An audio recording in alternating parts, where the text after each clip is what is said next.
নমস্কাৰ জনাইছোঁ সকলোকে। আশা কৰোঁ আপোনালোক সকলো ভালে আছে। মই আজি আহিছোঁ মহাপুৰুষ শ্ৰীমন্ত শংকৰদেৱৰ নামেৰে প্ৰতিষ্ঠিত অসমৰ অন্যতম সৰ্বশ্ৰেষ্ঠ ধৰ্মীয় অনুষ্ঠান শ্ৰীমন্ত শংকৰদেৱ সংঘৰ ৯৪ সংখ্যক বাৰ্ষিক অধিৱেশনলৈ। আজি মোৰ গৃহ জিলা যোৰহাটত অনুষ্ঠিত শ্ৰীমন্ত শংকৰদেৱ সংঘৰ কেন্দ্ৰীয় ৯৪ সংখ্যক অধিৱেশনৰ দ্বিতীয় দিনা অধিৱেশনস্থলীলৈ আহিলোঁ আৰু বহুদিনৰ যিহেতু বিৰতি হৈছে মোৰ ভিডিঅ' দিয়া, গতিকে আজি ভাবিছোঁ আপোনালোকক অকণমান শংকৰ সংঘৰ অধিৱেশন অনুষ্ঠানৰ যিমানখিনি দৃশ্য দেখুৱাব পাৰোঁ নিজেও চাম, আপোনালোককো দেখুৱাম। এতিয়া মই আছোঁ মূল তোৰণখনৰ সন্মুখত।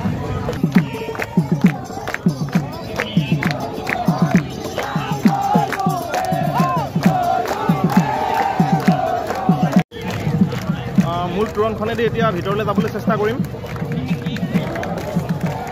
লক্ষ লক্ষ ভকত বৈষ্ণৱৰ সমাগম হৈছে, খুব সুন্দৰ এটা পৰিৱেশ। অসমৰ সমাজ জীৱনৰ সৰ্বকালৰ সৰ্বশ্ৰেষ্ঠ মহানায়ক মহাপুৰুষ শ্ৰীমন্ত শংকৰদেৱৰ নামেৰে প্ৰতিষ্ঠিত এই অসমৰ অন্যতম শ্ৰেষ্ঠ অনুষ্ঠান শ্ৰীমন্ত শংকৰদেৱ সংঘৰ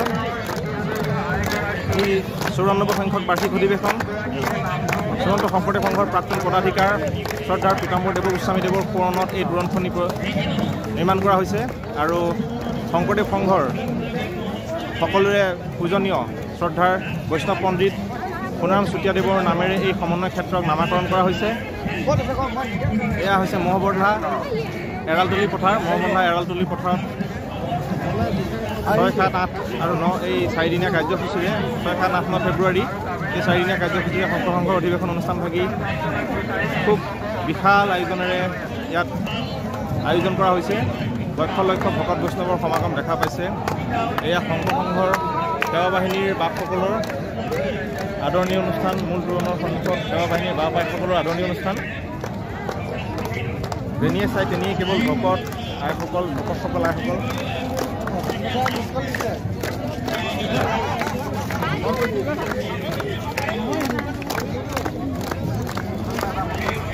লক্ষ লক্ষ বুলি ক'লেও ভুল হ'ব, আচলতে অগণন ভকত বৈষ্ণৱৰ সমাগম। ইমানেই ধুনীয়া এক পৰিৱেশ। ভিতৰলৈ যাবলৈ চেষ্টা কৰিছোঁ। দেখুৱাবলগীয়া বহুত আছে, হয়তো সকলোখিনি কভাৰ কৰিবলৈ সক্ষম নহ'ম। যিমান পাৰোঁ দেখুৱাবলৈ চেষ্টা কৰিম। এই দিনকেইটাত অসমৰ প্ৰত্যেকটো চেনেল, প্ৰত্যেকজন ইউটিউবাৰ গোটৰ ইয়াতে ব্যস্ত আছে, গতিকে সকলোৰে ভিডিঅ' চেনেলসমূহত আপোনালোকে দেখা পাবই। তথাপিও মোৰ চেনেলৰ পৰা যিমান পাৰোঁ সকলোখিনি কভাৰ কৰাটো যিহেতু সম্ভৱ নহয়, যিমান পাৰোঁ দেখুৱাবলৈ চেষ্টা কৰিম। এতিয়া মই মূল তোৰণেদি ভিতৰলৈ সোমাই আহিছোঁ। এয়া সন্মুখতে মূল তোৰণৰ সোঁফালে নাটঘৰ। শংকৰী সংগীত ৰত্ন শ্ৰদ্ধাৰ যোগেশ্বৰ বৰদলৈ বাপৰ পুৰণি তোৰণখন ইয়াতে প্ৰস্তুত কৰা হৈছে। এয়া হৈছে নাটঘৰ।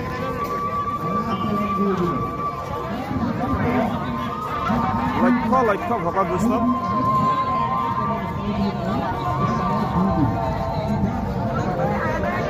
ক'ৰ পৰা আৰম্ভ কৰি ক'ত শেষ কৰিম নিজে ভাবি পোৱা নাই।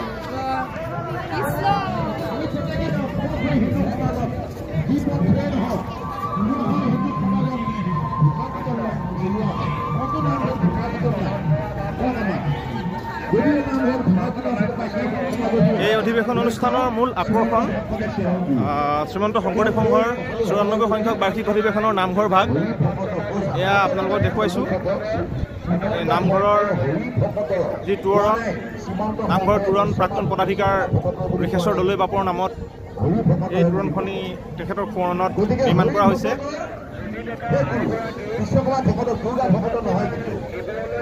ইয়াৰ পৰাই ভগৱন্ত পুৰুষৰ চৰণত সেৱা জনাইছোঁ।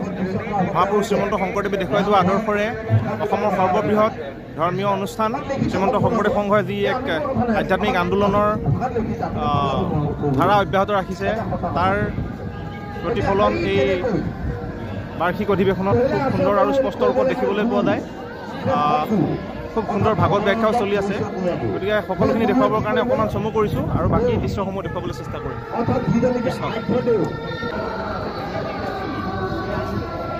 এয়া হৈছে শংকৰদেৱ সংঘৰ আধ্যাত্মিক আন্তঃগাঁথনিৰ ক্ষেত্ৰত যিসকল প্ৰতিনিধিয়ে অসমৰ বিভিন্ন জিলাৰ পৰা আহি এই মূল অধিৱেশনত অংশগ্ৰহণ কৰিছে তেখেতসকলৰ বাবে বিশেষ প্ৰতিনিধি শিবিৰ এই প্ৰতিনিধি শিবিৰৰ মূল তোৰণখন প্ৰাক্তন পদাধিকাৰ শ্ৰদ্ধেয় ডিম্বেশ্বৰ নেওগ বাপৰ সোঁৱৰণত এই তোৰণখন নিৰ্মাণ কৰা হৈছে। অসমৰ অন্যতম জাতীয়তাবাদী যুৱ সংগঠন অসম জাতীয়তাবাদী যুৱ ছাত্ৰ পৰিষদৰ তৰফৰ পৰাও আদৰণি এখনি তোৰণ ৰখা হৈছে। তেখেতসকলৰ যোৰহাট জিলা সমিতিৰ তৰফৰ পৰা এই আদৰণি তোৰণ তেওঁলোকে নিৰ্মাণ কৰিছে।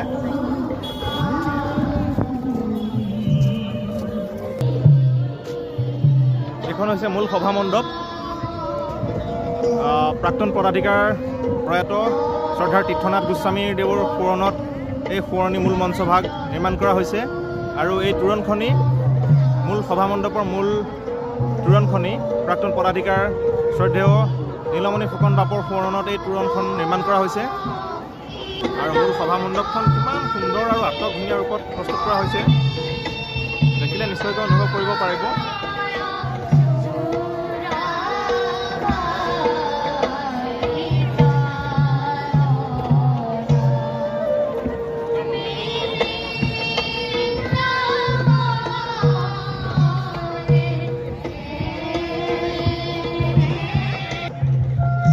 সকলো সংবাদ মাধ্যমৰ কাৰ্যালয়সমূহো ৰাখিছে। মই এইফালে দেখাই থাকোঁতে এইফালে পাহৰি গৈছিলোঁ। ইয়াত দেখা পাইছে এইভাগ হৈছে ৰন্ধনশালা।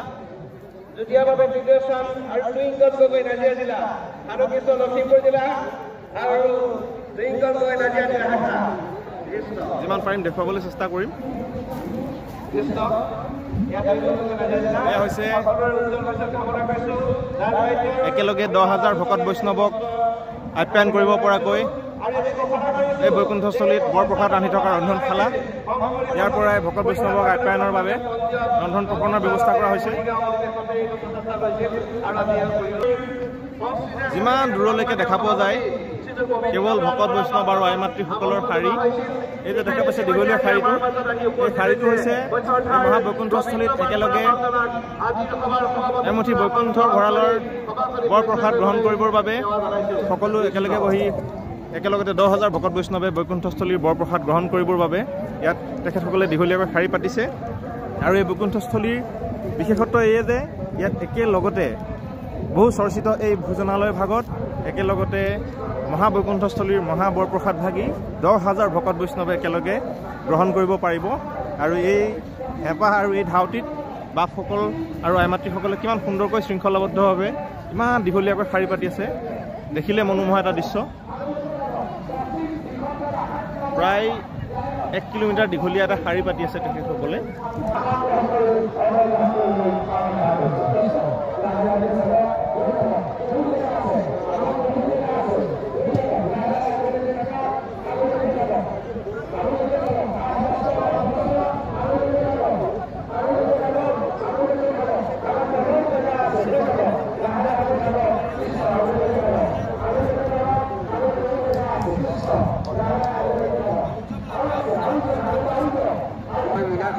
খুব নিখুঁত আৰু সুন্দৰ পৰিকল্পনাৰ ব্যৱস্থাপনাৰ ফলস্বৰূপে ইমান লক্ষ লক্ষ ভকত বৈষ্ণৱৰ সমাগম হৈছে যদিও ইয়াত খুব নিয়াৰিকৈ সকলো কাম কাজ আগবাঢ়িছে। আৰু এয়া সম্ভৱ হৈছে কেৱল শংকৰদেৱ সংঘৰ কৰ্মকৰ্তাসকলৰ শ্ৰম ত্যাগ আৰু এই যি মহবন্ধা অঞ্চলৰ স্থানীয় ৰাইজৰ সহযোগিতা তথা তেওঁলোকৰ সহায়ৰ বাবে এয়া সম্ভৱ হৈ উঠিছে।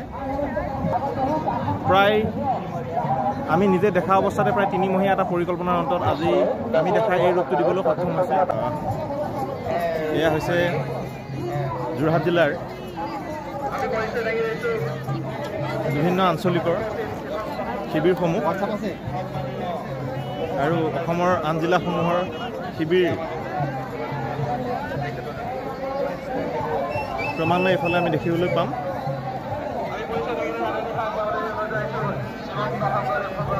চকুৰে দেখালৈকে যিমান দূৰলৈকে আমি দেখিম সিমান দূৰলৈকে কেৱল শিবিৰ আৰু শিবিৰ। সঁচাকৈ লক্ষ লক্ষ ভকত বৈষ্ণৱৰ সমাগম।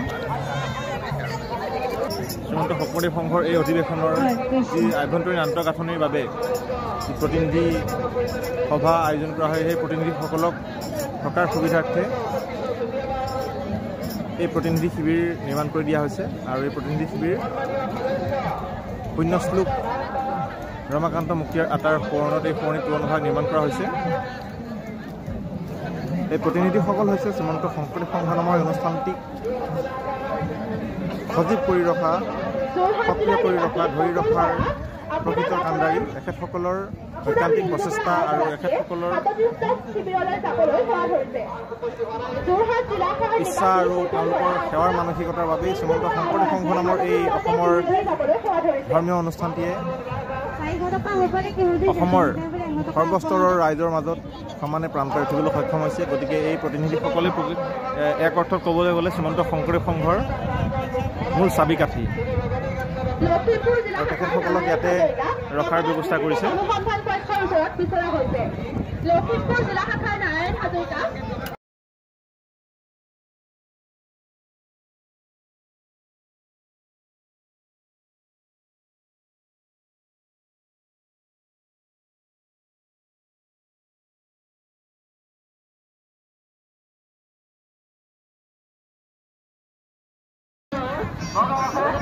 এয়া হৈছে ৯৪ সংখ্যক বাৰ্ষিক অধিৱেশনৰ কেন্দ্ৰীয় সেৱা বাহিনী শিবিৰ। খুব সুন্দৰ আৰু খুব আটক ধুনীয়াকৈ নিৰ্মাণ কৰা হৈছে।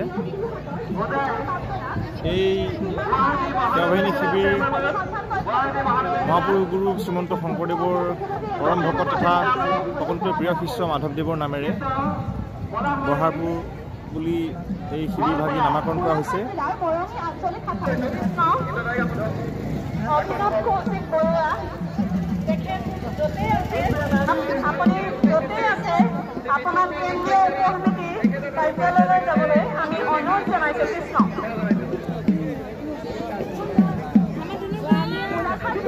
এতিয়া আমি আহি উপস্থিত হৈছোঁ ৯৪ সংখ্যক শ্ৰীমন্ত শংকৰদেৱ সংঘৰ কেন্দ্ৰীয় বাৰ্ষিক অধিৱেশনৰ বহিঃ বাণিজ্য মেলাৰ আদৰণি তোৰণৰ সন্মুখত উপস্থিত হৈছোঁ। আৰু সকলোৰে এবাৰ ইচ্ছা যায় শ্ৰীমন্ত শংকৰদেৱ সংঘৰ অধিৱেশনলৈ আহিলে বাণিজ্য মেলা ভাগ এবাৰ চোৱাৰ হেঁপাহ সকলোৰে থাকে। এই স্থান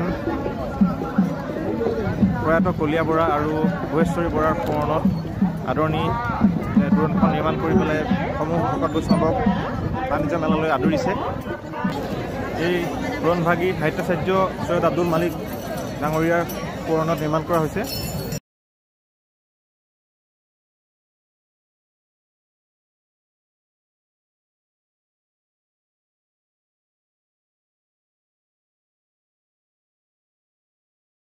বোধ কৰোঁ ইয়াৰ পৰা ঘূৰি দিয়াই ভাল হ'ব, কিয়নো শেষ কৰিবগৈ চাগে নোৱাৰিম।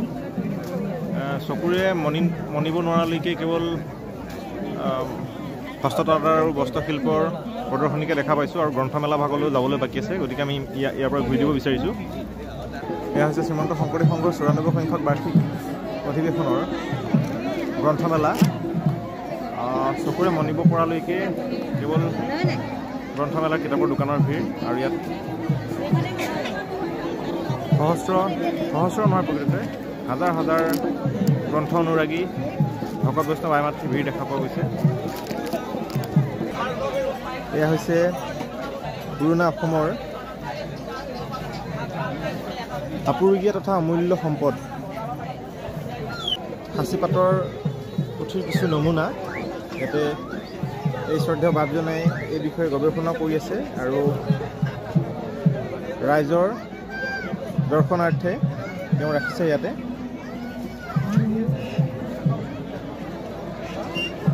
মহাপুৰুষ গুৰুজনাই সাঁচিপাতৰ পুথিতে আমালৈ সকলোখিনি থৈ গৈছিল। সঁচাকৈ নিজকে ধন্য মানিছোঁ, নিজকে গৌৰৱবোধ কৰিছোঁ, নিজকে সৌভাগ্যৱান বুলি ভাবিছোঁ। কাৰণ সাঁচিপতীয়া পুথি এইদৰে দেখাৰ সৌভাগ্য সঁচা ক'বলৈ গ'লে আগতে মোৰ হোৱা নাছিল।